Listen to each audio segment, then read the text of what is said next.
नमस्कार मित्रांनो, या व्हिडिओमध्ये आपल्याला एक गैरसमज दूर करायचा की प्रत्येकाला वाटत असतं की मी जर पहिल्या दुसऱ्या तिसऱ्या उमेदवारांना निवडून दिलं नाही किंवा खालच्या उमेदवारांना अपेक्षांना किंवा नोटाला मतदान केलं तर माझं मतदान वाया जाते.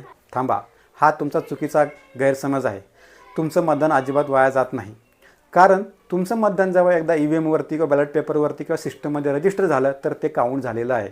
मग ते नोटा असो किंवा इतर अपेक्षांना असो. कारण जर याचं प्रमाण जर मोठ्या प्रमाणामध्ये झालं, कारण समजा अशी परिस्थिती काही विधानसभामध्ये असेल की पहिल्या 2-3 पर्यायापैकी कुठलाच उमेदवार चांगला नसेल आणि तुम्ही जर खालच्या उमेदवाराला जास्तीत जास्त मोठ्या प्रमाणात मतदान केलं तर पुढच्या इलेक्शनला कुठली जी कमिटी आहे ॲनालिसिस करणारी जे काही टीम कंपनी असतील किंवा कुठलाही पक्ष असेल तर त्याचा विचार करेल की बाबा या ठिकाणी नोटाला जास्त प्रमाणात मतदान झाले म्हणजे आम्ही दिलेला उमेदवार कुठला तरी चांगला नव्हता किंवा योग्य नव्हता, यावेळेस आम्हाला चांगला उमेदवार द्यावा लागेल. किंवा इतर अपक्षाला एखाद्या जर तुम्ही मतदान केलं आणि त्याला जर काही लाखांमध्ये किंवा हजारांच्या पुढं मतदान गेलं तर त्या पक्षाला चांगलं उमेद मिळू शकते आणि तो म्हणू शकतो की बाबा लोक माझ्या पाठीमागे आहेत, मला अजून प्रयत्न करावे लागतील आणि मी निवडून येऊ शकतो, लोकांसाठी काम करू शकतो.